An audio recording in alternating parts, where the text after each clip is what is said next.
Habakkuk's Two Tables Bible Study, Presentation number 53, 1989 Part 8, The Glorious Land. ஹாபகுக்கின் 2 கற்பலகைகளின் வேதாகம பாடத்திலே இது 53வது presentation, 1989 பகுதி 8 பார்க்க இருக்கிறோம். இன்றைக்கு தலைப்பு சிங்காரமான தேசம். இதை தொடங்குவதற்கு முன்பதாக நாம் ஜெபம் செய்வோம். பரலோகத்தில் இருக்கிற எங்கள் தகப்பனே, அப்பா, கிருபையாக எங்களுக்கு நாட்களை கூட்டி கொண்டு வருகிறீர் தகப்பனே. இதோ கிருபையின் காலம் முடிவுக்கு மிக சமீபமாக இருக்கிற இந்த காலத்திலே எங்களுக்கு சத்தியத்தை கொடுத்திருக்கிறீர் தகப்பனே. இந்த தீர்க்க தரிசன சத்தியத்தின் மூலமாக நாங்கள் சுத்திகரிக்கப்படுகிறோம் என்பதை நாங்கள் புரிந்து உணர்ந்து இந்த சத்தியங்களை நாங்கள் படிக்க எங்களுக்கு கிருபை தரும் பிதாவே. பேச போகிற என்னோடு நீர் இருக்க வேண்டுமே ஜெபிக்கிறேன் பிதாவே. பரிசுத்தாவியானவரின் உதவியை கொடுத்தலும் தகப்பனே. உம்முடைய வார்த்தை மாத்திரம் என் வாயிலிருந்து புறப்பட கிருபை தரும் பிதாவே. இயேசுவினுடைய ஜெபிக்கிறேன் பிதாவே, ஆமென்.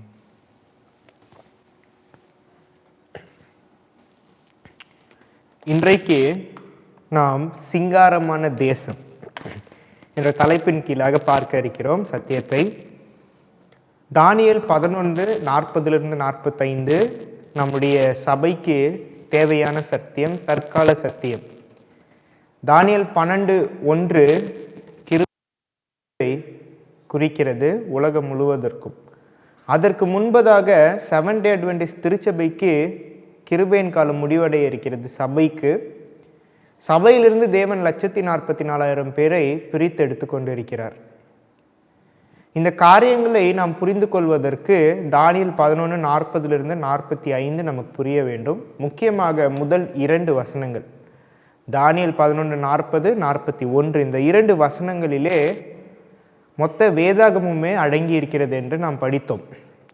பழைய ஏற்பாடு காலத்தில் நடந்த ஒவ்வொரு சம்பவங்களும் தானியேல் 11ஆம் அதிகாரம் அந்த 6 வசனங்களிலே அடங்கி இருக்கிறது. அதே போல புதிய ஏற்பாட்டு காலத்திலும் நடந்த ஒவ்வொரு சம்பவங்களும் தானியேல் 11:40-45 அந்த 6 வசனங்களுக்குள்ளாக அடங்கி இருக்கிறது என்று நாம் படித்தோம். இன்னைக்கு அந்த வசனங்களிலே முதல் 2 வசனங்களிலே குளோரியஸ் லேண்ட், சிங்காரமான தேசம் என்று வருகிறது. அது என்ன தேசம், சபை அதை எப்படி தவறாக புரிந்து கொண்டிருக்கிறது, அது உண்மையான விளக்கம் என்று என்னவென்று இன்னைக்கு பார்க்க இருக்கிறோம். நாம் முதலாக அந்த வசனத்தை வாசிச்சிருவோம். தானியேல் 11:40-41. முடிவு காலத்திலோ வென்றால் தென்திசை ராஜா அவனுடைய முட்டுக்கு நிற்பான். வடதிசை ராஜாவும் ரதங்களோடும் குதிரை வீரர்களோடும் அநேகம் கப்பல்களோடும் சூறை காற்றை போல் அவனுக்கு விரோதமாய் வருவான். அவன் தேசங்களுக்குள் பிரவேசித்து அவைகளை பிரவாகித்து கடந்து போவான். அவன் சிங்காரமான தேசத்திலும் வருவான். இங்கு சிங்காரமான தேசத்திலும் வருவான்.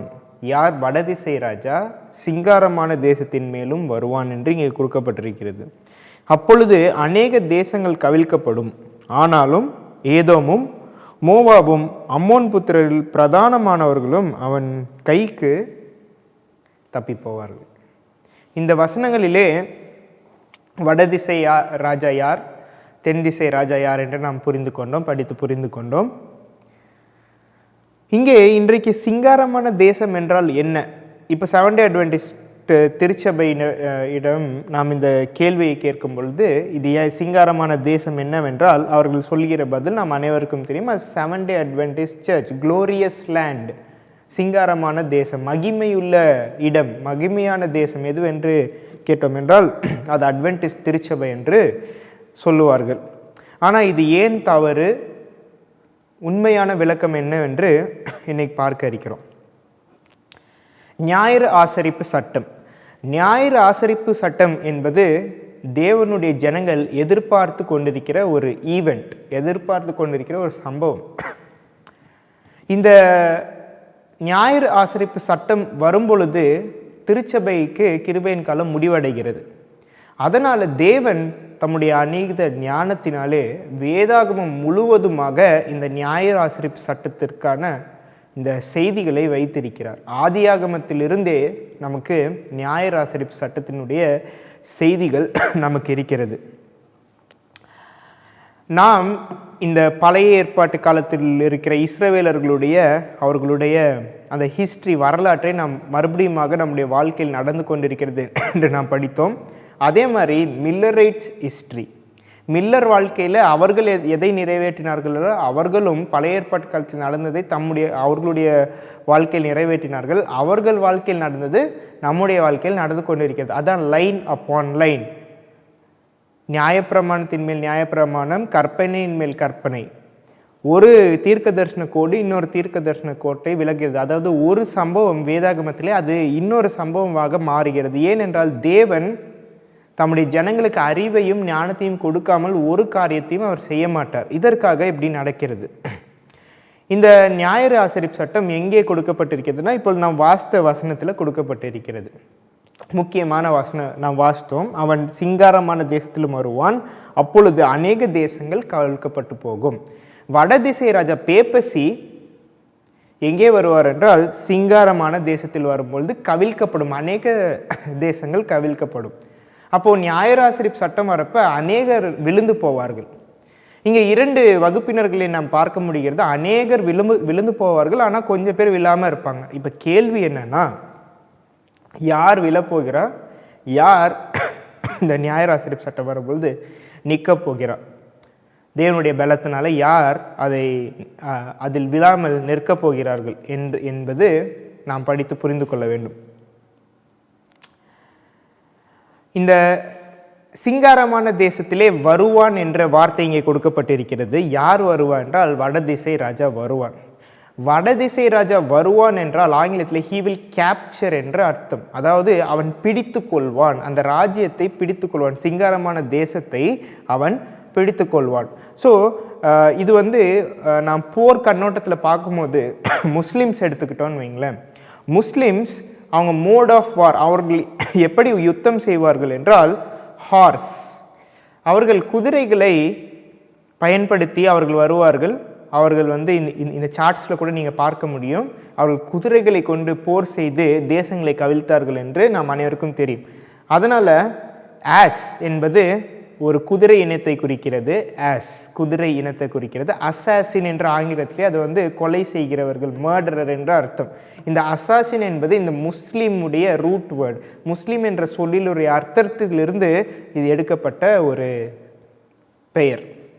அப்போது அசாசின். அப்போது இவர்களுக்கு இப்படி தான் இவர்கள் தேசத்தை கவிழ்ப்பார்கள். அப்போ அமெரிக்கா தேசம், America mode of war, America தேசம் எப்படி ஒரு தேசத்தை கவிழ்க்கிறது என்பதை நாம் புரிந்து கொள்ள வேண்டும். அவர்கள் எதை பயன்படுத்துகிறார்கள் என்றால், இங்கே நாம் படித்தோம் 40வது வசனத்திலே, முடிவு காலத்திலோ வென்றால் தென் திசை ராஜா அவனுடைய முட்டுக்கு நிற்பான், வடதிசை ராஜாவும் ரதங்களோடும் குதிரை வீரர்களோடும் அநேக கப்பல்களோடும் சூறைக்காற்றை போல் அவனுக்கு விரோதமாய் வருவான். இங்கே ரதங்களோடும் குதிரை வீரர்களோடும் கப்பல்களோடும், இது யாரை குறிக்கிறது என்றால் அமெரிக்காவை குறிக்கிறது. ஏன்னா பேப்பசிக்கு போப் மார்க்கத்திற்கு அந்த பலம் கிடையாது. அதனால் இங்கே அமெரிக்கா ஒரு தேசத்தை அவர்களை விலை செய்யணும்னா என்ன பயன்படுத்துவாங்கன்னா, அவங்க எக்கனாமிக் ஸ்ட்ரென்த், மிலிட்ரி ஸ்ட்ரென்த், பொருளாதார பலம், இராணுவ பலம். இப்பொழுது ட்ரம்ப்பும் அதே வேலை தான் செய்து கொண்டிருக்கிறார். இப்போ ஒரு நாடு அவர் சொல்கிறத கேட்கலன்னா முதலாவது பொருளாதார தடை போடுவார். அதுக்கப்புறம் அது ரொம்ப அவங்க நெருக்கடிக்கு போகும்போது அது போராக மாறி மிலிட்ரி ஸ்ட்ரென்த், இராணுவ பலத்தை உபயோகிப்பார்கள். இது அமெரிக்காவுடைய பலம். பேப்பசி கடைசியாக போப் மார்க்கத்துடைய மோட் ஆஃப் வார். இவர்கள் எப்படி தேசத்தை கவிழ்ப்பார்கள்? வடதிசை ராஜா இங்கே போப் மார்க்கம். அவர் எப்படி தேசங்களை கவிழ்க்க போகிறார் என்றால் பிரவாகம். வசனம் 40ல் அவன் தேசங்களுக்குள் பிரவேசித்து அவைகளை பிரவாகித்து கடந்து போவான். பிரவாகம் என்பது ஃப்ளட், வெள்ளத்தை குறிக்கிறது. இங்கே ஆங்கிலத்தில் ஸ்கர்ஜிங் ஃப்ளட், அப்படி என்றால் பிரவாகித்து வரும் துன்பம். அப்போது போப்புடைய அவருடைய இந்த மோட் ஆஃப் வார், அவர் யுத்தத்தில் எதை பயன்படுத்துகிறார் என்றால் சட்டத்தை பயன்படுத்துவார். அவர் இந்த பிரவாகித்து வரும் வெள்ளம், இது ஞாயிறு ஆசரிப்பு சட்டத்தை அவர் கொண்டு வருவார். அப்போது இந்த போப் மார்க்கம் இந்த உலகத்தை கைப்பற்ற வேண்டும் என்றால் நாம் படித்தோம் 3 ராஜ்யங்களே கைப்பற்ற வேண்டும். முதலாவது சோவியத் யூனியன், அது எப்பயோ கைப்பற்றியாச்சு, 1989 முடிஞ்சு. இன்னும் 2 நாடுகள் இருக்கிறது. ஒன்று அமெரிக்கா, அடுத்து யுனைடெட் நேஷன். அமெரிக்காவை போப் மார்க்கம் பிடிக்கும் பொழுது அதான் சிங்காரமான தேசத்திலும் வருவான். சிங்காரமான தேசம் என்பது அமெரிக்காவை குறிக்கிறது. அமெரிக்காவில் வரும்போது அநேக தேசங்கள் கவிழ்ந்து போகும். அமெரிக்காவில் ஞாயிறு ஆசரிப்பு சட்டம் வரும், அப்பொழுது அநேக தேசங்கள் கவிழ்ந்து போகும் என்பது செவன்த் டே அட்வென்டிஸ்ட் திருச்சபையிலே அநேகர் விழுந்து போவார்கள். அதுக்கப்புறம் அவன் எங்கே போவான்? அடுத்த வசனம் நம்ம வாசிக்கும் போது எகிப்துக்கு போவான். வசனம் 42. எகிப்து தேசம் தப்புவதில்லை. எகிப்து என்பது யுனைடெட் நேஷன். உலகம் முழுவதுமாக ஞாயிறு ஆசரிப்பு சட்டம் வரும். 2 ஞாயிறு ஆசரிப்பு சட்டங்கள் இருக்கிறது என்றும் நாம் படித்தோம். இப்பொழுது இந்த சத்தியம் ஓவர்ஃப்ளோயிங் ஸ்கர்ஜ், இந்த பிரவாகம் ஞாயிறு ஆசரிப்பு சட்டம் என்கிற சத்தியம் ஏன் உலகம் முழுவதுமாக போகவில்லை? ஏன் அநேகருக்கு இந்த சத்தியம் கிடைக்க மாட்டேங்குது? ப்ரெசன்ட் ட்ரூத், தற்கால சத்தியம் ஏன் அநேகர் நிராகரிக்கிறார்கள்? அதனால் ஏன் அது தொலைவாக போக மாட்டேங்கிறது என்பதற்கான ஒரு காரணம் என்னவென்றால், தேவன் சபைக்கு கொடுத்த அந்த பணம், அந்த பொருளாதாரத்தை சபை ஊழியத்திற்கு பயன்படுத்தவில்லை, தங்களுடைய சொந்த காரியங்களுக்காக பயன்படுத்தி கொள்கிறார்கள். இதை அம்மையார் எழுதியிருக்கிறாங்க பாருங்க. Review and Herald, April 1, 1850. As I viewed poor souls dying for the want of present truth, and some who profess to believe the truth were letting them to die by withholding the necessary means to carry forward the work of God, the sight was too painful. I begged of the angel to remove it from me. ஒரு தூதர் Elon ஒயிட்டுக்கு ஏன் தற்கால சத்தியம் உலகம் முழுவதுமாக செல்ல மாட்டேங்குது என்பதை அவர்களுக்கு காண்பிக்கிறார். அப்போ அந்த தூதன் என்ன காண்பித்தார் என்றால், அநேகர் என்ன செய்கிறார்கள் என்றால், தேவனுடைய வேலைக்கு தேவையானதை அவர்கள் வைத்து கொண்டு அதை தங்களுக்கென்று செலவழிக்கிறார்கள். அதனால இவங்களுக்கு ரொம்ப கஷ்டமாக இருக்குது. அதனால இந்த காட்சியை என்னை விட்டு அகற்றி விடுங்கள் என்று அந்த தூதனிடம் எலன் ஒயிட் அம்மையார் சொல்லுகிறார்கள். I saw that when the cause of God called for some of their property, like the young man who came to Jesus. Matthew 19, 16, 22. மத்தேயு 19, 16-22 ஒரு வாலிபன் வந்து இயேசுவிடம், பணக்கார வாலிபன் வந்து இயேசுவிடம் நித்திய ராஜ்யத்தை சுதந்திரத்துக் கொள்ள நான் என்ன நன்மை செய்ய வேண்டும் என்று தேவனிடம் கேட்டார். அப்போ உனக்கு உண்டானது எல்லாம் விட்டு நீ என்ன செய், நீ என்னை பின்பற்றி வா என்று இயேசு கிறிஸ்து சொன்னார். அது அப்பொழுது அவனுக்கு நன்மை உண்டாக சொன்னார், அதே மாதிரி சபைக்கும் நன்மை உண்டாக சொன்னார். அவன் அனைத்தையும் விற்று ஏழைகளுக்கு கொடுத்தால் அவனுக்கு இந்த பரலோக ராஜ்யத்திலே அவனுக்கு பொக்கிஷம் சேகரிக்கப்படும். அவன் தன்னுடைய ஆத்மாவை ரட்சித்து கொள்வான். AD 70 கிபி 70ஆம் நூற்றாண்டிலே ரோமர்கள் வந்து அழித்தப்போ அவனுடைய செல்வத்தை முதலாவது அழித்தார்கள் என்று நாம் அனைவருக்கும் தெரியும்.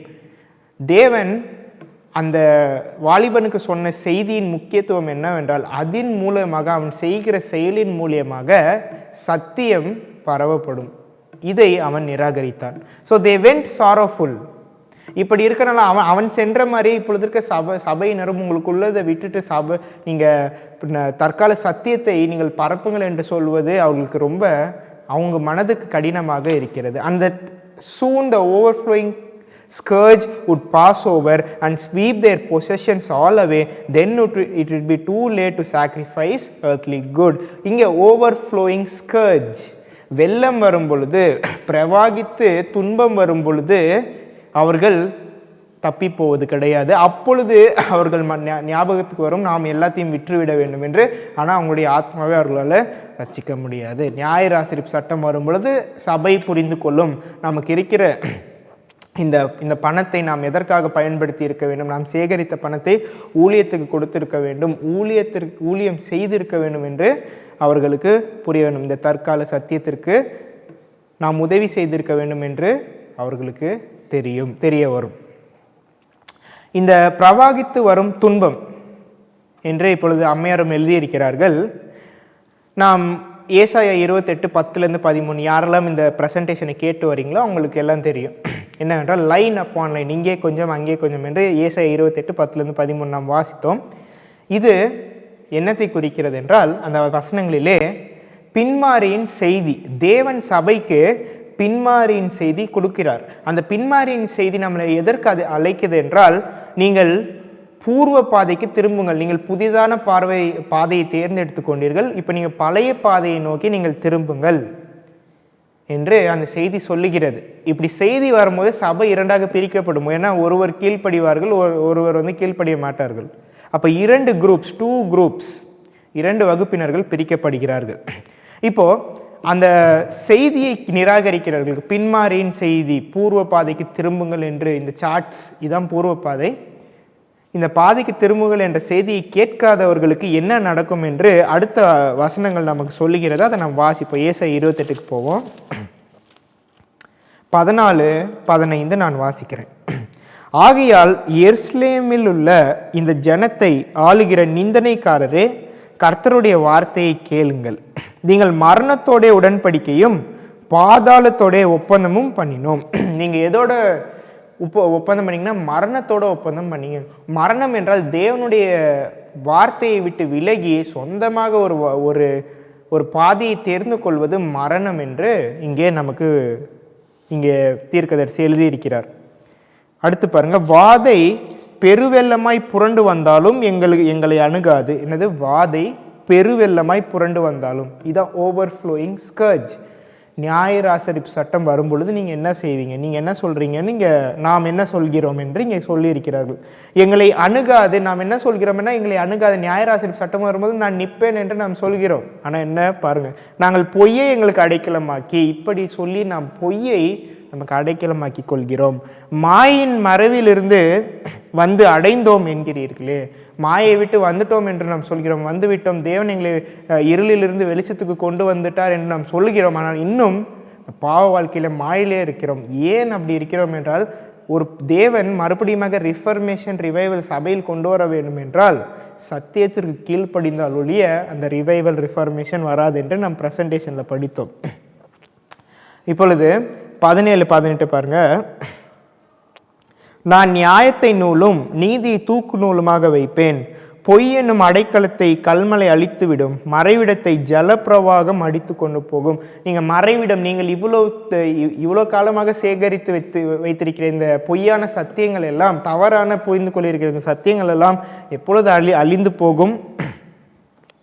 ஜலப்பிரவாகம், ஓவர்ஃப்ளோயிங் ஸ்கர்ஜ். மறுபடியும் அங்கே தானிய 11, 40, 41 படித்தது, 40ஆம் வசனத்தில் நம்ம படித்த பிரவாகம் நியாயராசரிப்பு சட்டத்தை இங்கே குறிக்கிறது. அப்படி ஜலப்பிரவாகம் அடித்து கொண்டு போகும். நியாயராசரிப்பு சட்டம் வரும்பொழுது அடித்து கொண்டு போவோம் என்றால் நாம் அந்த சத்தியத்தில் இல்லாமல் நாம் விழுந்து போவோம் என்று இங்கே சொல்லப்படுகிறது. நீங்கள் மரணத்தோடு செய்த உடன்படிக்கை விருதாவாகி, நீங்கள் பாதாளத்தோடு செய்த ஒப்பந்தம் நிற்காதே போம். வாதை புரண்டு வரும் பொழுது அதன் கீழ் மிதிக்கப்படுவீங்க. வாதை புரண்டு வரும் பொழுது, வாதை புரண்டு வருவது வெள்ளத்தை குறிக்கிறது. நியாயராசரிப்பு சட்டம் வரும் பொழுது நீங்கள் எங்கே போவீர்கள் என்று இங்கே வருகிறது, இங்கே கேட்கிறார்கள். அப்போது இந்த செய்தி, பின்மாரியின் செய்தி, பூர்வ பாதைக்கு திரும்புங்கள் என்ற செய்தியை கேட்கிறவர்கள் அவர்கள் 1,44,000 பேருக்குள்ளாக சேகரிக்கப்படுவார்கள். கேட்டு அதை புரிந்து கொண்டு தேவனுடைய பாதையில் நடக்கிறவர்கள் அவர்கள் சேகரிக்கப்படுவார்கள். ஆனால் யாரெல்லாம் இதை கேட்கவில்லையோ இந்த வெள்ளத்தில் மூழ்கி விடுவார்கள். நியாயராசரிப்பு சட்டம் வரும் பொழுது விழுந்து போய் விடுவார்கள். ஏசாயா 8 வாசிப்போம். ஏசாயா தீர்க்கதரிசி இதை குறித்து அதிகமாக எழுதுகிறார். ஏசாயா 8:5 நான் வாசிக்கிறேன். இந்த ஜனம் மெதுவாய் ஓடுகிற சீலோவின் தண்ணீர்களை அசட்டை பண்ணி ரேட்சீனையும் ரெமலியாவின் குமாரனையும் சார்ந்து சந்தோஷிக்கிறபடியினால். இங்கே சீலோவாவின் தண்ணீர்கள். சீலோவா என்பதற்கு அர்த்தம் சென்ட் ஆஃப் காட். தேவன் யாரை அனுப்பினார்? இயேசு கிறிஸ்துவை அனுப்பினார், பரிசுத்த ஆவியானவரை அனுப்பினார். எதற்காக அனுப்பினார்? அவர் ஜனங்களுக்கு, தேவனுடைய ஜனங்களுக்கு உதவி செய்வதற்காக அனுப்பினார், பரிசுத்தப்படுத்துவதற்காக அனுப்பினார், சத்தியத்தை அனுப்பினார். அப்போ சென்ட் ஆஃப் காட் என்றால் தேவனால் கொடுக்கப்படுகிற ஒன்று. அப்போ இந்த சீலோவாவின் தண்ணீர்கள் என்றால் லேட்டர் ரெயின் மெசேஜ். சீலோவாவின் தண்ணீர் மலைக்கு ஒப்பாக இருக்கிறது. இது பின்மாரியின் செய்தி. இந்த பின்மாரியின் செய்தி, பூர்வ பாதைக்கு திரும்புங்கள் என்று இந்த செய்தி வருகிறது. ஆனால் இங்கே அவர்கள் என்ன செய்கிறார்கள் என்றால், இங்கே நாம் வாசிக்க முடியும், அவர்கள் இந்த தண்ணீரை அசட்டை செய்கிறார்கள். அப்போது அந்த ஒரு கூட்டத்தினர்கள் இந்த பின்மாரியின் செய்தியை அசட்டை செய்கிறார்கள். அப்படி அசட்டை செய்கிறதுனால இவர்களுக்கு என்ன நடக்கும் என்று பாருங்கள். இதோ ஆண்டவர் வல்லமையுள்ள திரளான ஆற்று நீரை போன்ற அசிரியாவின் ராஜாவையும் அவனுடைய சகல ஆடம்பரத்தையும் அவர்கள் மேல் புரள பண்ணுவார். அசிரியாவின் ராஜாவை யார் மீது புரள பண்ணுவார்? இங்கே எருசலேமின் மீது புரள பண்ணுவார். அப்போது இங்கே அசிரியா ராஜா யாரை குறிக்கிறார்? அசிரியா கிங் ஆஃப் நார்த், அவர் நார்தன் கிங்டம், வடதிசை ராஜா. அப்போது அசிரியா போப் மார்க்கத்துக்கு உதாரணமாக இருக்கிறது. அப்போ தேவன் இங்கே என்ன சொல்கிறார் என்றால், அசிரியா ராஜாவை புரள பண்ணுவார். அப்பொழுது என்ன ஆகும்? அது அவர்களுடைய ஓடைகள் எல்லாவற்றின் மேலும் போய் அவர்களுடைய எல்லா கரைகள் மேலும் புரண்டு யூதாவுக்குள் புகுந்து பிரவாகித்து கடந்து கழுத்து மட்டும் வரும் என்றார். இங்கே நாம் தெளிவாக பார்க்க முடிகிறது. முதலாக வசனம் 8 பார்க்கும்போது யூதாவுக்குள் புகுந்து பிரவாகித்து கடந்து கழுத்து மட்டும் வரும். இங்கே யூதாவுக்குள்ளும் வரும். இந்த யூதா என்பது எருசலேமுக்குள்ளும் வரும் என்று இங்கே சொல்லப்பட்டிருக்கிறது. அப்போ முதலாவதாக இங்கே 2 இடத்தில் முதலாவது யார் மேலே வருவார்? இதோ ஆண்டவர் வல்லமில்ல திரளான ஆற்று நீரை போன்ற அசிரியாவின் ராஜாவையும் அவனுடைய ஆடம்பரத்தையும் அவர்கள் மேல் புரள பண்ணுவார். அது அவர்களுடைய ஓடைகள் எல்லாவற்றின் மேலும் போய் அவர்களுடைய எல்லா கரைகள் மேலும் புரண்டு வரும். எல்லா கரைகள் மேலும் புரண்டு வரும். இங்கே 2 அந்த நியாயராசிரிப்பு சட்டத்தை இங்கே குடிக்கிறார். ஏன்னா யூதாவுக்குள் புகுந்து பிரகாவித்து கடந்து கழுத்து மட்டும் வரும். முதலாவதாக இந்த கிங் ஆஃப் நார்த், வடதிசை ராஜா எங்கே வருவார் என்றால், முதலாவது அமெரிக்காவில் வரப்போகிறார். அதுக்கப்புறம் உலகம் முழுவதுமாக இந்த நியாயராசிரிப்பு சட்டம் வரப்போகிறது என்பதை நாம் புரிந்து கொள்ள வேண்டும். இந்த செய்தி வரும்பொழுது யார் இதை நிராகரிப்பார்கள் என்றால், இந்த 7 டே அட்வென்டிஸ்டில் இருக்கிற தலைவர்கள் இதை நிராகரிப்பார்கள். அவர்கள் எதை நிராகரிப்பார்கள் என்றால், சீலோவாவின் தண்ணீர்களை அவர்கள் நிராகரிப்பார்கள். சீலோவாவின் தண்ணீர் எதற்கு கடைசி காலத்தில் கொடுக்கப்படுகிறது என்றால், சபை லவோதிக்கேயா அந்த ஸ்திதியில் இருக்கிறது. லவோதிக்கேயாவோட ஸ்திதியை எதை நாம் அறிந்து கொள்ளலாம் என்றால், குருட்டுத்தனம். நீ குருடனாக இருக்கிறாய் என்று தேவன் சொன்னார். அந்த குருட்டுத்தனம் போகிறதற்காக சீலோவாவின் தண்ணீரிலே போய் நாம் கண்களை கழுவ வேண்டும். எப்படி இயேசு கிறிஸ்து அந்த குருடனுக்கு சொன்னாரோ அதே மாதிரி நாம் போய் கழுவ வேண்டும். இந்த பின்மாறி செய்தி, இப்போ நாம் அதை கழுவவில்லை என்றால், அந்த செய்தியின் காலமாக நம்முடைய குருட்டுத்தனத்தை போக்கிக் கொள்ளவில்லை என்றால், நியாயராசிரிப்பு சட்டம் வரும் பொழுது நாம் விழுந்து போவோம் என்பதை புரிந்து கொள்ள வேண்டும். ஏசாயா 10ஆம் அதிகாரம் 1 நாம் சில வசனங்களை நாம் வாசிப்போம். ஏழைகளை வழக்கிலே தோற்க பண்ணவும், என் ஜனத்தில் சிறுமையானவர்களின் நியாயத்தை புரட்டவும், விதவைகளை சூறையாடும் திக்கற்ற பிள்ளைகளை கொள்ளையிடவும், அநியாயமான தீர்ப்புகளை செய்கிறவர்களும் கொடுமையான கட்டளைகளை எழுதுகிறவர்களுக்கும் ஐயோ. இது நியாயராசிரிப்பு சட்டம். கொடுமையான கட்டளை, அநியாயமான தீர்ப்பு. தேவன் தம்முடைய அநாதி ஞானத்திலே கொடுத்த அந்த கற்பனையை மாற்றி அவர்களுக்கு மனுஷனுடைய கற்பனையை கொடுக்கிறார்கள். இது இந்த வசனத்தில் கொடுமையான கட்டளை என்று கொடுக்கப்பட்டிருக்கிறது. அப்போது கொடுமையான கட்டளைகளை இங்கே எழுதுகிறவர்களுக்கு ஐயோ நியாயராசிரிப்பு சட்டம் வருவதை இங்கே குறிப்பிடுகிறது. வசனம் 3, விசாரிப்பு நாளிலும் தூரத்திலிருந்து வரும் பால் கடிப்பின் நாளிலும். தூரத்திலிருந்து வரும் பால் கடிப்பின் நாள். எது பால் கடிப்பின் நாள்? சபை எது பால் கடிப்பு பண்ண போகிறது? நியாயராசிரிப்பு சட்டம். அந்த சட்டம் வரும் பொழுது நீங்கள் என்ன செய்வீர்கள்? உதவி பெறும்படி யாரிடம் ஓடுவீர்கள்? உங்கள் மகிமையை எங்கே வைத்து விடுவீர்கள்? தேவன் மகிமையாக சபையை எழுப்பியுள்ளார். உங்களுக்கு தீர்க்க தரிசனத்தை நான் கொடுத்தேன், உங்களுக்கு தேவையான அனைத்தையும் கொடுத்தேன். எதற்காக கொடுத்தேன்? சத்தியத்தை பரப்ப வேண்டும் என்று கொடுத்தேன். ஆனால் நியாயராசிரிப்பு சட்டம் வரும்பொழுது நீங்கள் என்ன செய்வீர்கள்? இவ்வளோத்தையும் நான் கொடுத்தும் நீங்கள் இந்த சத்தியத்தை பரப்பவில்லை, இந்த சத்தியத்தை நீங்கள் புரிந்து கொண்டு பாவத்தை விடவில்லை. இதனால் நியாயராசிரிப்பு வரும்பொழுது நீங்கள் என்ன செய்வீர்கள் என்று தேவன் இங்கே கேட்கிறார். 5வது வசனம் பாருங்க. என் கோபத்தின் கோலாகி அசீரியனுக்கு ஐயோ. மறுபடியும் அசீரியன். இப்போ தேவன் ஒரு வேலையை சபை கொடுத்தார், அவர்கள் அதை செய்யவில்லை. அதனால் தேவன் என்ன செய்கிறார் என்றால், வசனம் 5, என் கோபத்தின் கோலாகி அசீரியனுக்கு ஐயோ, அவன் கையில் இருக்கிறது என் சினத்தின் தந்தாயுதம். இப்போ அசீரியன் என்பது வடதிசை ராஜா என்று படித்தோம். இப்போ யூதாவுக்கு எருசலேமுக்கு அங்கே அந்த செய்தி வருகிறது, இஸ்ரவேலுக்கு வருகிறது. இஸ்ரவேல் யாரால் கைப்பற்றப்பட்டார்? அசீரியா ராஜாவால் கைப்பற்றப்பட்டாங்க. அப்போ தேவன் என்னுடைய கோபத்தின் கோல் யார் என்று சொல்கிறார். நான் யாரை வைத்து இதை செய்தேன்? அசீரியனை வைத்து செய்தேன். யார்? பேப்பசி. அப்போது இந்த போப் மார்க்கம் உள்ளே வருகிறது. யார் மேலே வருகிறது? கடைசி காலத்தில் எப்படி அசிரியர்கள் இஸ்ரவேல் மேல் வந்தார்களோ, இப்பொழுது சபையின் மீது, இப்பொழுது அமெரிக்காவின் மீது யார் வருகிறார் என்றால் போப் வருகிறார். ஏன் அமெரிக்காவின் மீது போப் வருகிறார் என்பதை நாம் வாசிக்க இருக்கிறோம். வசனம் 6, அவபக்தியான ஜனங்களுக்கு விரோதமாய் நான் அவனை அனுப்பி எனக்கு கோபம் மூட்டின ஜனத்தை கொள்ளையாடும். எனக்கு கோபம் மூட்டினவர்கள் யார்? தேவனுக்கு கோபம் மூட்டினார். அவருடைய திருச்சபை தேவனுக்கு கோபம் மூட்டினது. சூறையாடவும் அதன் வீதிகளில் சேற்றை போல் மிதித்து போடவும் அவனுக்கு கட்டளை கொடுப்பேன். வசனம் 7, அவனோ அப்படி எண்ணுகிறதும் இல்லை, அவன் இருதயம் அப்படிப்பட்டதை நினைக்கிறதும் இல்லை.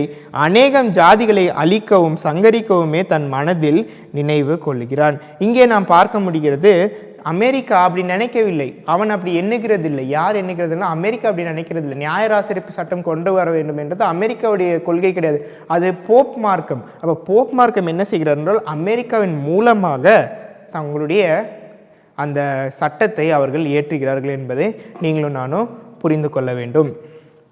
வசனம் 11-12 நாம் வாசிப்போம். நான் சமாரியாவுக்கும் அதன் விக்கிரகங்களுக்கும் செய்தது போல் எருசலேமுக்கும் அதன் விக்கிரகங்களுக்கும் செய்யாமல் இருப்பேனோ என்று சொல்கிறான். ஆதலால் ஆண்டவர் சீயோன் மலையிலும் எருசலேமிலும் தமது செயலை எல்லாம் முடித்திருக்கும் போது அசிரியா ராஜாவினுடைய பெருமையான நெஞ்சின் வினையையும் அவன் கண்களின் மேட்டுமையான பார்வையும் நான் விசாரிப்பேன் என்கிறார். இப்போது பேப்பசி போப் மார்க்கம் அமெரிக்காவின் மீது வந்துவிட்ட பிற்பாடு, நியாயராசரிப்பு சட்டமெல்லாம் வந்துவிட்ட பிற்பாடு நான் யாரை நான் தண்டிப்பேன்? அசிரியா ராஜாவை தண்டிப்பேன். அப்போது போப் மார்க்கம் இதெல்லாம் முடித்துவிட்ட பிற்பாடு தேவன் நியாய தீர்ப்பை பாபிலோனுக்கு கடைசியாக கொடுக்கிறார் என்று வெளிப்படுத்துவதிலே நாம் வாசிக்க முடிகிறது. வசனம் 13 முக்கியமான வசனம். இந்த வசனத்தில் நாம் one world government one currency என்று பார்ப்போம். நம்முடைய காசெல்லாம் இப்போ பயன்படுத்தப்பட முடியாது இந்த காலகட்டத்தில். இந்த வசனத்தை நாம் வாசிக்கும் பொழுது நாம் புரிந்து கொள்ள முடியும். அவன் என் கையின் பலத்தினாலும் என் ஞானத்தினாலும் இதை செய்தேன், நான் புத்திமான். யாரு? போப் மார்க்கம் இதை செய்வார்கள் அமெரிக்காவை கொண்டு. நான் புத்திமான் என்று அவர்கள் என்ன செய்கிறார்கள்? நான் ஜனங்களின் எல்லைகளை மாற்றி, நான் என்ன செய்வேன்? ஜனங்களின் எல்லைகளை மாற்றி, எல்லைகள் நாடு பிரிந்திருக்கிற எல்லைகளை மாற்றி ஒரே நாடு, ஒரே அரசாங்கமாக இது மாற இருக்கிறது. அவர்கள் பண்டக சாலைகளை கொள்ளையிட்டு வல்லவனை போல் குடிகளை தாழ்த்தினேன். அவங்களுடைய பண்டசாலை இது, அவங்களுடைய பண்டசாலை அவங்க பொருளாதாரம் ஒன் கரன்சி கீழாக இந்த நியாயராசரிப்பு சட்டம் வரும்பொழுது இது அனைத்துமே மாற இருக்கிறது. இதை தேவன் இந்த வசனத்தில் நமக்கு சொல்லுகிறார்.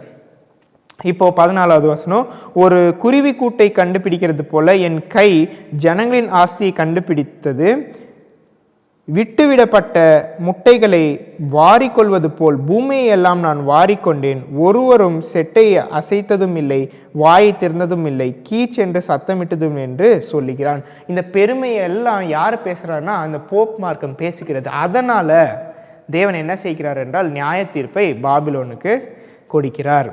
இப்பொழுது இந்த வசனம் எல்லாம் ஏசாயாவில் நாம் வாசித்தோம். இது அனைத்துமே நியாயராசரிப்பு சட்டத்தை நமக்கு சொல்லுகிறது. தானியேல் 11:40 ஓவர்ஃப்ளோயிங் ஸ்கர்ஜ், வெள்ளம் என்றால் பிரவாகித்து வருகிற வெள்ளம் என்பதற்கு இந்த வசனங்களிலே நாம் வாசித்தோம். அப்போது நியாயராசரிப்பு சட்டத்தை தான் தானியேல் 11:40-41 நமக்கு சொல்லுகிறது. வேதாகமத்திலே சாத்தான் எந்த சத்தியத்தை மிகவும் அடித்தான் என்றால் இந்த தானியேல் 11:40-41. ஏனென்றால் இதில் சிங்காரமான தேசம் என்று வருகிறது.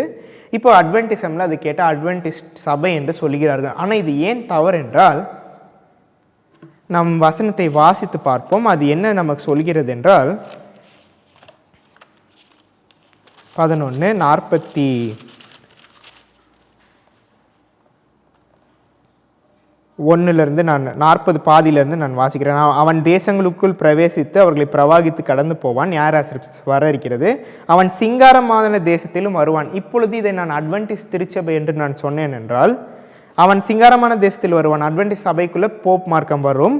அப்பொழுது அநேக தேசங்கள் கவிழ்க்கப்படும். அப்பொழுது சபை கவிழ்க்கப்படும், சபை முடிந்து போயிடும் என்கிற பொருளை இங்கே கொடுக்கிறது. ஆனால் சபை என்பது இந்த வசனங்கள் எங்கே இருக்கிறது என்றால் 45வது வசனம், சமுத்திரங்களுக்கு இடையில் உள்ள சிங்காரமான பரிசுத்த பர்வதத்தண்டையிலே தன் அரண்மனையாக கூடாரங்களை போடுவான். இங்கே திருச்சபை, செவன்த் அட்வென்டிஸ்ட் திருச்சபை கொடுக்கப்பட்டுள்ளது. சிங்காரமான பரிசுத்த பர்வத தண்டையிலே. சிங்காரமான பரிசுத்த பர்வதம் என்பது செவன்த் அட்வென்டிஸ்ட் சபையை குறிக்கிறது. சிங்காரமான தேசம் அமெரிக்காவை குறிக்கிறது. இதை நாம் புரிந்து கொள்ள வேண்டும். அப்போ இங்கே இந்த குளோரியஸ் லேண்ட், சிங்காரமான தேசம் என்பது அமெரிக்காவை குறிக்கிறது. ஆனால் வேதத்தில் 2 சிங்காரமான தேசம் இருக்குது. இதை நாம் புரிந்து கொண்டோம் என்றால் நமக்கு இந்த சத்தியம் தெளிவாக இருக்கும். 2 சிங்காரமான தேசம். முதலாவது என்னவென்றால் பாலஸ்தீன தேசம், அடுத்து அமெரிக்கா. முதலாவதாக இந்த பாலஸ்தீன தேசம் ஏன் சிங்காரமான தேசம் என்று தேவன் சொல்கிறார் என்று நாம் இப்போ வாசிப்போம். எசேக்கியேல் 20:6 நாம் வாசிப்போம். எசேக்கியேல் 20:6. நான் அவர்களை எகிப்து தேசத்திலிருந்து அழைப்பேன் என்றும் அவர்களுக்காக நான் பார்த்து வைத்ததும் பாலும் தேனும் ஓடுகிறதும் எல்லா தேசங்களின் சிங்காரமான தேசத்திலே அவர்களை கொண்டு வந்து விடுவேன் என்றும் அந்நாளிலே ஆணையிட்ட. இஸ்ரவேல் தேசத்திற்கு பாலும் தேனும் ஓடுகிற தேசம், பாலஸ்தீன தேசத்தை நான் உங்களுக்கு கொடுப்பேன்.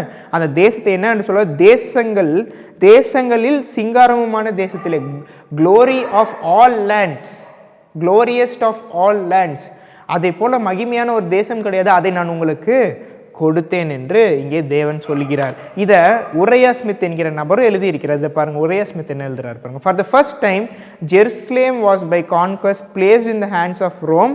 That power was to hold glorious land in its iron grasp till it had utterly consumed it. இங்கே குளோரியஸ் லேண்ட், சிங்காரமான தேசம் எருசலேம் என்று சொல்லியிருக்கார். பாலஸ்தீன தேசம் ரோமினால் கைப்பற்றப்பட்டது. கிபி 70ஆம் நூற்றாண்டு ரோமர்களால் கைப்பற்றப்பட்டது. இதை அவர் வைத்து சிங்காரமான தேசம் யார்? இங்கே எருசலேம் என்று சொல்லியிருக்கிறார், அதாவது பாலஸ்தீன தேசம். ஆனால் தேவன் ஏன் இப்படி ஒரு சிங்காரமான தேசத்தை சபை கொடுக்க வேண்டும் என்பதை நாம் வாசிப்போம். ஏன் கொடுத்தார், என்ன காரணம்? Prophets and Kings 16. God brought his chosen people out of the land of Egypt that he might bring to them a good land. தேவன் எகிப்து தேசத்திலிருந்து தம்முடைய ஜனத்தை அழைத்து கொண்டு வந்து அவர்களுக்கு ஒரு நல்ல தேசம், அதாவது குளோரியஸ் லேண்டை கொடுக்கணும் என்று தேவன் நினைத்தார். ஏன்? A land which in providence he had prepared for them as a refuge from their enemies. அந்த தேசம் எதற்காக கொடுக்கப்பட்டது? refuge from enemies, ஒரு அடைக்கலமாக கொடுக்கப்பட்டது. அடைக்கலம், இதை நாம் புரிந்து கொள்ள வேண்டும். அடைக்கலமாக தேவன் கொடுத்தார், ஒரு சிங்காரமான தேசத்தை கொடுத்தார். இரண்டாவது, அடுத்து பாருங்க, he would bring them to himself and encircle them in his everlasting arms, and in return for his goodness and mercy they were to exalt his name and make it glorious on earth. சிங்காரமான தேசம், மகிமையான தேசத்தை ஏன் கொடுத்தார் என்றால் தேவனுடைய நாமத்தை அவர்கள் பிரஸ்தாபப்படுத்த வேண்டும், சத்தியத்தை சொல்ல வேண்டும், தேவனுடைய நாமத்தை மகிமைப்படுத்த வேண்டும். உலகம் முழுவதற்குமாக இந்த சத்தியத்தை பரப்புவதற்காக கொடுத்தார். அப்போ land flowing with milk and honey, பாலும் தேனும் ஓடுகிற தேசத்தை ஏன் கொடுத்தார் என்றால் இப்படி சத்தியத்தை பிரசங்கிக்கிறதற்காக அவர்களுக்கு என்ன தேவைப்படும்? பொருளாதாரம் வேணும். சத்தியம் சொல்ல வேண்டும் என்றால் காசு தேவைப்படும், பொருளாதாரம். இதற்காக ஃபைனான்ஸ், எக்கனாமி, இந்த பொருளாதாரத்தை தேவன் அவர்களுக்கு கொடுத்தார். ஆனால் அவர்கள் என்ன செய்தார்கள்? அதை பயன்படுத்தி கொள்ளவில்லை. அதனால் எங்கே அனுப்பிச்சார்? ஸ்லேவரி என்றால் அடிமைத்தனத்துக்குள்ளாக அனுப்பினார். அப்பொழுதாவது சத்தியம் பரவட்டும், வேறு தேசங்களுக்கு பரவட்டும் என்று இந்த அடிமைத்தனத்தை அனுபவித்தார். அப்போ முதலாவது குளோரியஸ் லேண்ட் பாலஸ்தீன், முதலாவது சிங்காரமான தேசம் பாலஸ்தீன். இரண்டாவது அமெரிக்கா. ஏன்? எப்படி தேவன் பாலஸ்தீனை தெரிந்து கொண்டாலோ அதே மாதிரி அமெரிக்காவை தெரிந்து கொண்டார். மாரநாத்தா 1:9-3. The Lord has done more for United States than any other country upon which sun shines. சூரியன் உதிக்கிற தேசத்தில் எந்த ஒரு தேசத்திற்கும் செய்யாததை தேவன் யுனைடெட் ஸ்டேட் அமெரிக்காவுக்கு செய்திருக்கிறார். எதற்கு என்னவென்று பார்ப்போம். God decided that this country should ever remain free for all people to worship him in accordance with the dictates of conscience. இதை ஏன் தேவன் அவர்களுக்கு கொடுத்தார் என்றால் அவர்கள் தங்களுடைய சிந்தைக்கு எதிராக அவர்கள் தேவனை அவர்கள் நிராகரிக்கூடாது. சிந்தைக்கு ஒரு பியூர் ரிலீஜியஸ் எக்ஸ்பீரியன்ஸ், அவர்கள் தேவனை ஆராதிக்க வேண்டும் என்று அந்த இடத்தில் வந்தார்கள். நாம் அனைவருக்கும் தெரியும் 1620 என்ன ஆனது என்று. ஒரு கப்பல், மேஃப்ளவர் என்கிற கப்பல் கண்டம் விட்டு கண்டம் பெயர்ந்தது. கப்பலிலே 100 பேருக்கு மேலாக இருந்தார்கள். ஆனால் பாதி பேர் தான் இங்கே வந்து அடைகிறார்கள், அமெரிக்காவுக்கு வந்து அடைகிறார்கள். அது அமெரிக்கா கிடையாது. அங்கே அநேக ட்ரைப்ஸ் அங்கே வாழ்ந்து கொண்டிருக்கிறார்கள். அப்பொழுது இங்கே வந்தவர்கள் அதில் கொஞ்சம் பேர் தான் உயிரோடு இருந்தாங்க. அவர்கள் அங்கே போய் அந்த கொஞ்சம் பேர் 50 பேராக அங்கே இருந்தவர்கள் என்ன ஆனது என்றால் 200 வருஷத்துக்குள்ளாக தங்களுடைய இண்டிபெண்டன்ஸ் அவர்கள் பெற்று அவர்கள் ஒரு உலகத்திலே சர்வாதிகார ஆட்சியை பிடிக்கிற அளவுக்கான ஒரு தேசமாக தேவன் மாற்றின தேசம் அமெரிக்கா தேசம். அவர்கள் ஏன் அங்கேருந்து தப்பித்து கொண்டு அந்த 100 பேருக்கு மேலாக இருக்கிறவர்கள் ஏன் தப்பித்து கொண்டு இங்கே வந்தார்கள்? அங்கே போப் மார்க்கம் இருக்கிறது.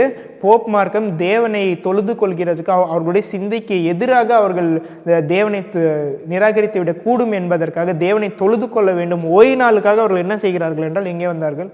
அமெரிக்கா தேசத்துக்கு வந்தார்கள். இங்கே இருந்து தேவன் என்னத்தை பயன்படுத்தினார்? அவர்களை இப்போ எதற்கு பயன்படுத்துறது பாருங்க. He designed that its civil institutions in their expansive production should represent the freedom of gospel privileges. அவர்கள் சுவிசேஷத்தை அறிவிக்க வேண்டும். சத்தியத்திற்காக தேவன் இந்த தேசத்தை தெரிந்து கொண்டார். அவர்கள் என்ன காரியம் செய்தாலும் சிவில், அவர்களுடைய இந்த அரசாங்கத்தில் நடக்கிற வேலையாக இருக்கட்டும், மத ரீதியாக நடக்கிற வேலையாக இருக்கட்டும், அனைத்திலுமே அவர்கள் சுவிசேஷத்தை பிரசங்கிக்க வேண்டும். தேவன் இந்த மாபெரும் வெளிச்சத்தை அவர்களுக்கு கொடுத்தார். ஏன், எதற்கு பாலஸ்தீனுக்கு கொடுத்தார்? தேவனுடைய மகிமையை பிரஸ்தாபப்படுத்த வேண்டும். இவர்களுக்கு எதற்கு கொடுத்தார் என்று பாருங்கள். Review and Herald, May 2, 1893.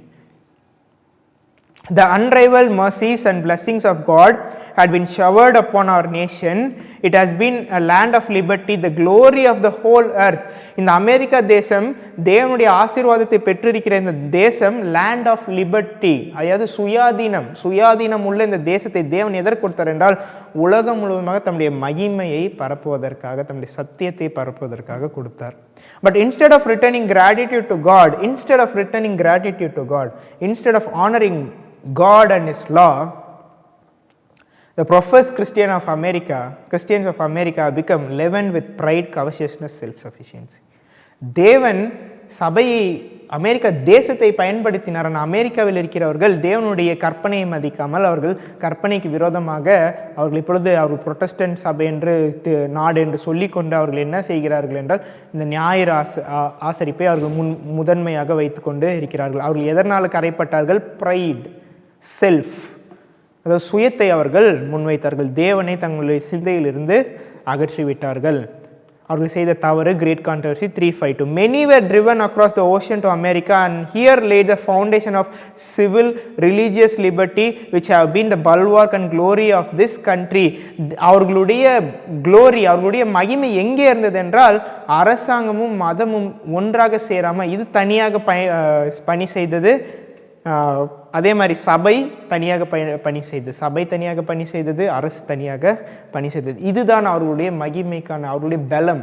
ஆனால் இவர்கள் இது இரண்டையும் எப்பொழுது இணைக்கிறார்களோ அப்பொழுது அவர்கள் விழுவார்கள். அது ஏற்கனவே தொடங்கிவிட்டது. ஞாயிறாசிரிப்பு சட்டம் வரும்பொழுது அவர்கள் முற்றிலுமாக விழுந்து போவார்கள். தேவன் ஏதாவது தவறு செய்தார் இதில்? அவர்களுக்கு இவ்வளோ பெரிய சத்தியத்தை கொடுத்து அமேர் அந்த கேள்வியை கேட்குறாங்க. அதை வாசிப்போம். Selected messages, book 192. Is it in vain that the declaration of eternal truth has been given to nation to be carried to all nations of the world?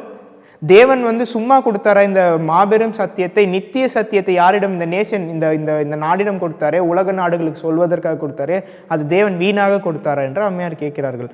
God has chosen a people and made them the repositories of truth, weighty with eternal results. To them has been given the light that must illuminate the world.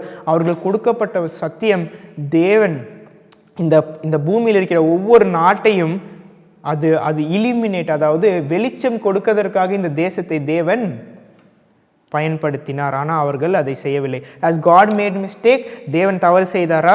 or indeed he is chosen instrumentalist, நாமெல்லாம் தேவன் தெரிந்து கொண்ட பாத்திரம் தானே என்று நீங்கள் சிந்தித்து பாருங்கள் என்று அமெரிக்காவுக்கு எழுதுகிறார்கள். Are we the men and women who are to bear to the world the messages of Revelation 14? Muthoot, வெளிப்படுத்தல் 14 இருக்கிற அந்த நித்திய சுவிசேஷம், முத்தூதுகளை அறிவிக்கிறதற்காகவே அமெரிக்காவை தேவன் எழுப்பினார். To proclaim the message of salvation to those who are standing in the brink of ruin. Do we act as if we were?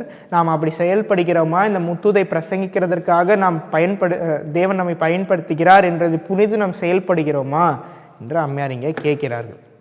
அப்போது தேவன் எப்படி சபையை தேர்ந்து கொண்டார் என்றால் 1840க்கு அப்புறம் முத்தூது வில்லியம் மில்லரை கொண்டு தேவன் அமெரிக்கா தேசத்திலிருந்து பிரசங்கித்தார். அங்கே முத்தூது கொடுக்கப்பட்டது. இந்த தூதுகளின் வாயிலாக தேவன் சபையை சேகரித்தார். 7 டே அட்வென்டிஸ்ட் திருச்சபை 1844க்கு பிற்பாடு 7 டே அட்வென்டிஸ்ட் திருச்சபையாக உருவாகின. தேவன் இந்த முத்தூதை கொண்டு தேவன் நம்முடைய ஜனத்தை சேகரித்தார். எதிலிருந்து சேகரித்தார் என்றால் மில்லரைட் அட்வென்டிஸ்ட். இந்த மில்லரைட் அட்வென்டிஸ்ட்டை கொண்டு தேவன் சேகரித்தார் சபையை. அப்போ அவர்களுக்கு கொடுக்கப்பட்ட அந்த வேலை முத்தூது காட் டிசைன்ட், காடுடைய கை வேலை. இந்த முத்தூது செய்திகள் தேவனுடைய வேலை. அது உலகம் முழுவதுமாக அந்த அந்த அந்த பொறுப்பை அப்பொழுது இருக்கிற அந்த மில்லரைட்ஸ்க்கு தேவன் கொடுத்தார். அப்பொழுது இருந்த சபைக்கு தேவன் கொடுத்தார். God gave a spiritual responsibility, ஆவிக்குரிய ஒரு பொறுப்பை அவர்களிடம் கொடுத்தார். அமெரிக்காவுக்கு கொடுத்தார். ஆனால் வெளிப்படுத்தல் விசேஷத்தில் வரும்போது அமெரிக்காவை என்னவென்று நாம் இப்பொழுது சொல்கிறோம்? கள்ள தீர்க்கதரிசியாக திகழ்ந்த ஒரு தேசம் இப்பொழுது கள்ள தீர்க்கதரிசியாக வெளிப்படுத்துகிற விசேஷத்தில் மாறி போனது. ஏனென்றால் அவர்களுக்கு கொடுக்கப்பட்ட வேலையை எப்படி பாலஸ்தீன் குளோரியஸ் லேண்ட், பாலஸ்தீன் சிங்காரமான தேசம் எப்படி அவர்கள் செய்யவில்லையோ அதே மாதிரி இந்த சிங்காரமான தேசமும் செய்யவில்லை. அவர்களை அடிமைத்தனத்துக்குள்ளாக அனுப்பினார். இங்கேயும் அமெரிக்கா இந்த வேலையை செய்யவில்லை, அடிமைத்தனத்துக்குள்ளாக அனுப்பப் போகிறார். யார் அடிமைத்தனம்? போப்பு மார்க்கம் கைப்பற்ற போகிறது. அதுதான் தானியேல் 11:40-41 அவன் சிங்காரமான தேசத்திலும் வருவான், அதை கைப்பற்றுவான். மல்கியா என்கிற புஸ்தகம் கடைசி புஸ்தகம் வேதாகமத்திலே, அதாவது பழைய ஏற்பாட்டிலே. அப்போ பழைய ஏற்பாட்டில் கடைசியாக தேவன் அவர்களுக்கு செய்தியை கொடுக்கிறார். அந்த செய்தி என்ன செய்தியாக இருக்கும்? தேவன் உங்களை ஆசீர்வதிப்பார் என்று இருக்குமா? நீங்கள் பாவத்திலே நிலைத்திருங்கள் என்று இருக்குமா? ஆனால் என்ன செய்தி மல்கியாவில் கொடுக்கிறார் என்றால், மல்கியாவில் நாம் அனைவருக்கும் தெரியும் 4 அதிகாரங்கள் இருக்கிறது. இந்த 4 அதிகாரத்தில் பழைய ஏற்பாட்டு காலத்தில் அனைத்து சத்தியமே நம்முடைய காலத்திற்கு எழுதப்பட்டது. அது லவோதிக்கே சபை கொடுக்கப்படுகிற சத்தியம் என்ன என்று தெரியுமா? பூர்வ பாதை நினைத்து நீங்கள் என்னிடம் திரும்புங்கள் என்று சொல்கிறார். இதை நம்ம வாசிப்போம். மல்கியா 1:1. மல்கியாவை கொண்டு கர்த்தர் இஸ்ரவேலுக்கு சொன்ன வார்த்தையின் பாரம். இங்கே இஸ்ரவேலை எடுத்துட்டு அட்வென்டிஸ்ட் என்று நம்ம போட வேண்டும். மல்கியாவை கொண்டு கர்த்தர் 7 டே அட்வென்டிஸ்ட் சபைக்கு சொன்ன வார்த்தையின் பாரம். நான் உங்களை சிநேகித்தேன் என்று கர்த்தர் சொல்கிறார், அதற்கு நீங்கள் எங்களை எப்படி சிநேகித்தீர் என்கிறீர்கள்? கர்த்தர் சொல்கிறார், ஏசா யாக்கோபுக்கு சகோதரன் அல்லவோ? ஆகிலும் யாக்கோபை நான் சிநேகித்தேன். நீங்கள் 2 குரூப்ஸ். சபைக்கு செய்தி வரும் பொழுது கேட்கிறவர்கள், நிராகரிக்கிறவர்கள். 2 குரூப்ஸ், ஏசா யாக்கோபு. ஆபிரகாம் ஈசாக்கு, அடுத்து ஏசா யாக்கோபு. அதில் ஒரு கூட்டத்தினர் ஏசா, ஒரு கூட்டத்தினர் யாக்கோபு. 4வது வசனம், ஏதோமியர் நாம் எளிமைப்பட்டோம், ஆனாலும் பாலானவைகளை திரும்ப கட்டுவோம் என்று சொல்லுகிறார்கள். இப்பொழுது 7 டே அட்வென்டிஸ்டில் இருக்கிற பாதி பேர் என்ன சொல்கிறார்கள் என்றால், பாலாய் போனதை நாம் திரும்பி கட்டுவோம். எப்படி சபையை நாம் திரும்பி கட்டுவோம் என்று சொல்கிறார்கள். எப்படி ரிவைவல் மீட்டிங்ஸ் வைக்கிறார்கள், அநேக மீட்டிங்ஸ், ஃபேமிலி கேதரிங்ஸ், வெளியே ஊழியங்கள் செய்கிறார்கள். இதெல்லாம் அவர்கள் செய்கிறார்கள். அதெல்லாம் செய்து சபை கட்ட வேண்டும் என்று பார்க்கிறார்கள். ஆனால் தேவன் என்ன சொல்கிறார்? அதற்கு கர்த்தர், அவர்கள் கட்டுவார்கள், நான் இடிப்பேன். அவர்கள் என்ன கட்டினாலும் என்ன ஊழியம் செய்தாலும் நான் இடிப்பேன். ஏன் இடிப்பேன் என்றால், தேவனுக்கு ஒரு தேவனுக்கு ஒரு பாதை இருக்கிறது. நாம் நம்முடைய ப்ரிசம்ஷன், நம்முடைய வழியிலே ஊழியத்தை செய்தால் தேவன் அதை ஆசீர்வதிக்க மாட்டார். தேவனுக்கு என்று வழி இருக்கிறது. அந்த வழியை படித்து புரிந்து கொண்டு அதை கீழ்ப்படிந்து நாம் நடந்தால் ஒழிய நம்முடைய ஊழியம் ஆசீர்வதிக்கப்படாது. அவர்கள் துன்மார்க்கத்தின் எல்லை என்றும் கர்த்தர் என்றைக்கும் சினம் வைக்கிற ஜனம் என்றும் சொல்லுவார்கள் என்றார். வசனம் 5, இதை அவர்கள் கண்கள் காணும் அப்பொழுது நீங்கள் கர்த்தர் இஸ்ரவேலுடைய எல்லை துவக்கி மகிமைப்படுத்தப்படுவார் என்பீர்கள். இஸ்ரவேலின் எல்லை, இஸ்ரவேலின் எல்லை என்றால் எல்லை, பார்டர்ஸ் ஆஃப் இஸ்ரேல். நாம் இப்பொழுது எங்கே இருக்கிறோம் என்று தெரியுமா? பார்டர்ஸ் ஆஃப் இஸ்ரேல், எல்லையில் இருக்கிறோம். அந்த எல்லையிலே தேவன் 2 வகுப்பினர்களை பிரிக்கிறார். அந்த எல்லையில் கடைசியில் இருக்கோம். அந்த எல்லை துவக்கி மகிமைப்படுத்தப்படுவார். அந்த எல்லையில் 2 வகுப்பினர்கள் இருக்கிறார்கள். வசனம் 6, குமாரன் தன் பிதாவையும் ஊழியக்காரன் தன் எஜமானையும் கனம் பண்ணுகிறார்களே, நான் பிதாவானால் என் கனம் எங்கே, நான் எஜமானானால் எனக்கு பயப்படும் பயம் எங்கே என்று சேனைகளின் கர்த்தர் தமது நாமத்தை அசட்டை பண்ணுகிற ஆசாரியர்களாகிய உங்களை கேட்கிறார். அதற்கு நீங்கள் உமது நாமத்தை எதினால் அசட்டை பண்ணினோம் என்று சொல்லுகிறீர்கள். என்னை நீங்கள் ஏன் அசட்டை பண்ணுகிறீர்கள், இதுக்கு என்ன காரணம் என்று தேவன் கேட்கிறார். அதற்கு சபை என்ன சொல்கிறதா, நாங்கள் உம்மை எதினால் அசட்டை பண்ணினோம். வசனம் 7, என் பலிபீடத்தின் மேல் அசுத்தமான அப்பத்தை படைக்கிறது. அசுத்தமான அப்பம், தவறான சத்தியம். அப்பம் என்பது தேவனுடைய வசனம். தவறான சத்தியத்தை, தவறான புரிதலை நீங்கள் கொடுக்கிறீர்கள். என்ன தவறான புரிதல்? ஆனாலும் உம்மை எதினால் அசுத்தப்படுத்தினோம் என்கிறீர்கள். கர்த்தருடைய பந்தி. கர்த்தருடைய பந்தி என்றால் table of the Lord. Tables, இந்த டேபிள்ஸ், ஹேபகுக் 2 டேபிள்ஸ். கர்த்தருடைய பந்தி எண்ணமற்று போயிற்று என்று நீங்கள் சொல்லுகிறதுனால இந்த 2 சார்ட்ஸ் எண்ணமற்று போயிற்று, இதில் இருக்கிறது தவறான சத்தியம் என்று நீங்கள் சொல்கிறீங்க. கர்த்தருடைய பந்தி, the table of the Lord, tables, இதை சொல்கிறீங்க நீங்கள் என்று தேவன் இங்கே எச்சரிப்பின் செய்தியாக சபைக்கு கொடுக்கிறார். வசனம் 8, நீங்கள் கண் ஊனமானதை பலியிட கொண்டு வந்தாலும் அது பொல்லாப்பல்ல, நீங்கள் கால் ஊனமானதையும் நசல் பிடித்ததையும் கொண்டு வந்தாலும் அது பொல்லாப்பல்ல என்கிறீர்களே, அதை நீ உன் அதிபதிக்கு செலுத்த அவன் உன்மேல் பிரியமாயிருப்பானோ, உன் முகத்தை பார்ப்பானோ என்று சேனைகளின் கர்த்தர் சொல்கிறார். அவர்கள் என்ன செய்கிறார்கள்? பலியை கொண்டு வரார்கள். அவர்களும் ஆடை தான் கொண்டு வரார்கள், பலி மிருகத்தை தான் கொண்டு வரார்களே தவிர, ஆனால் அந்த பலி மிருகம் தேவனுக்கு உகந்ததல்ல, ஊனமானதை கொண்டு வருகிறார்கள். இந்த 2 சார்ட்டை விட்டு இதே மாதிரி இன்னொரு சார்ட் நாம் போட்டோம் 1863. அந்த சார்ட் ஊனமான சார்ட். அதை கொண்டு நாம் தீர்க்க தரிசனத்தை படித்து தேவனிடம் போகிறோம். ஆனால் தேவன் என்ன சொல்கிறார்? இதெல்லாம் நீங்கள் அசட்டை பண்ணி என்னுடைய பந்தியை அசுத்தப்படுத்தி என்னிடம் வரீங்களே என்று தேவன் இங்கே கேட்கிறார். இதை நீ உன்னுடைய அதிபதிக்கு செலுத்து, அவன் உண்மையில் பிரியமாக இருப்பான். கீழ்ப்படியாமல் நீ தேவனிடம் வரியே, உன்னையும் என்னையும் தேவன் எப்படி ஏற்பார் என்று தேவன் இங்கே கேள்வி கேட்கிறார். வசனம் 12, 13, நீங்களோ கர்த்தருடைய பந்தி அசுத்தமானது என்றும் அதன் ஆகாரமாகி அதன் பலன் அற்பமானது என்றும் சொல்லுகிறதுனாலே என் நாமத்தை பரிசுத்த குலைச்சலாக்கினர். எப்படி நாமத்தை பரிசுத்த குலைச்சலாக்கிறோம்? அந்த டேபிள்ஸ், இந்த 2 தேவனுடைய பந்தி என்ன செய்கிறோம்? அசுத்தமானது என்று சொல்லுகிறார்கள். தேவனுடைய பந்தி, டேபிள் ஆஃப் த லார்ட் என்று ஆங்கிலத்தில் இந்த டேபிள்ஸ், இது அசுத்தமானது என்று அவர்கள் சொல்கிறார்கள். 1843, 1850 சார்ட், இந்த 2 சார்ட் அசுத்தமானது என்று அவர்கள் சொல்கிறார்கள்.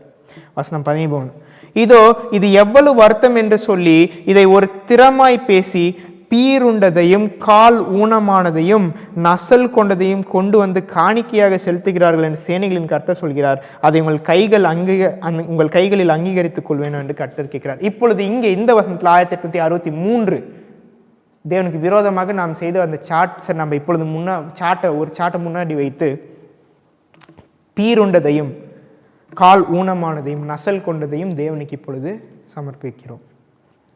தேவனுக்கு தேவையானதை நாம் இப்பொழுது தேவனுக்கு செலுத்த மாட்டேங்கிறோம். இதற்கான காரணம் தேவன் இந்த 1863 சார்ட்லேருந்து நமக்கு என்ன சொல்ல வருகிறார் என்றால், நம்மளுடைய லவோடிஷியன் கண்டிஷனை தெரியப்படுத்துகிறார்.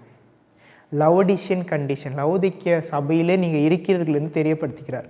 நம் லவோதிக்கிய சபை கொடுத்து அது எப்பொழுது சபை லவோதிக்கிய சபையாக மாறினது?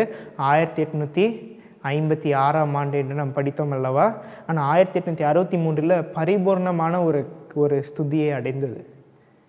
1856ஆம் ஆண்டிலே இவர்கள் என்ன செய்தார்கள் என்றால், 2வது 2520 என்கிற சத்தியம் வந்தது. 2520 இருக்கிறது தீர்க்க தரிசனத்திலே.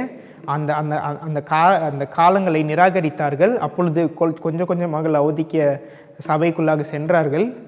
ஆனால் எப்பொழுது தேவன் கொடுத்த இந்த அஸ்திபாரத்தை நீக்கி இன்னொரு புதிதாக ஒரு சாட்டை போட்டாங்களோ, அப்போ மொத்தமாக அவர்கள் லவோடிஷியன் கண்டிஷன், லவோதிக்கிய சபையுள்ளாக அவர்கள் மாறினார்கள். மல்கியா 2:5 நாம் வாசிப்போம். சத்தியவேதம் அவனுடைய பண்ணின என் உடன்படிக்கையை ஜீவனும் சமாதானமுமாக இருந்தது. அவன் எனக்கு பயப்படும் பயத்தோடு இருக்க வேண்டும் என்று இவைகளை அவனுக்கு கட்டளையிட்டேன். அப்படியே அவன் என் நாமத்தை பயந்து நடந்தான்.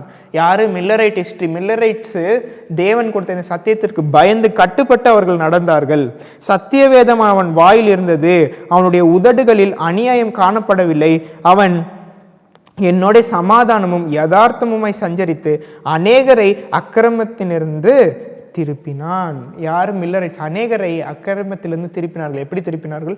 இந்த தீர்க்கதரிசன வசனங்களை கொண்டு அவர்கள் திருப்பினார்கள். இந்த கடைசி காலத்தில் இது யாருடைய வேலை? 1,44,000 பேர். இந்த 1,44,000 பேர் இந்த சத்தியங்களை வைத்துக்கொண்டு என்ன செய்கிறார்கள் என்றால் அநேகரை அக்கிரமத்திலிருந்து திருப்புகிறார்கள். யார் இந்த அநேகர்? 11ஆம் மணி வேலையாட்கள். அவர்களை திருப்புகிறார்கள். இதற்கு எதிராக இருக்கிறவர்கள் ஆசாரியர்கள். அந்த ஆசாரியர்கள் என்றால் ஆசாரியர்கள் தலைவர்கள். அவர்கள் என்ன செய்கிறார்கள்? ஆசாரியனுடைய உதடுகள் அறிவை காக்க வேண்டும், வேதத்தை அவன் வாயிலை தேடுவார்களே, அவன் சேனைகளுடைய கர்த்தரின் தூதன். நீங்களோ, இப்படி சபையை வழி நடத்த வேண்டிய நீங்களோ என்ன செய்கிறீர்கள்? வழியை விட்டு விலகிற போல்ட் பாச், அந்த வழியை விட்டு விலகினீர்கள், பாதையை விட்டு விலகினீர்கள். அநேகரை வேதத்தை கொடுத்து இடர பண்ணினீர்கள். லேவியின் உடன்படிக்கை கெடுத்து போட்டீர்கள் என்று சேனைகளின் கர்த்தர் சொல்லுகிறார். ஆரோன் அந்த பொன் கன்றுக்குட்டியை செய்து வணங்க சொன்ன பொழுது யார் உண்மையாக நின்றால்? லேவி கோத்திரம் உண்மையாக நின்றார்கள். அப்பொழுது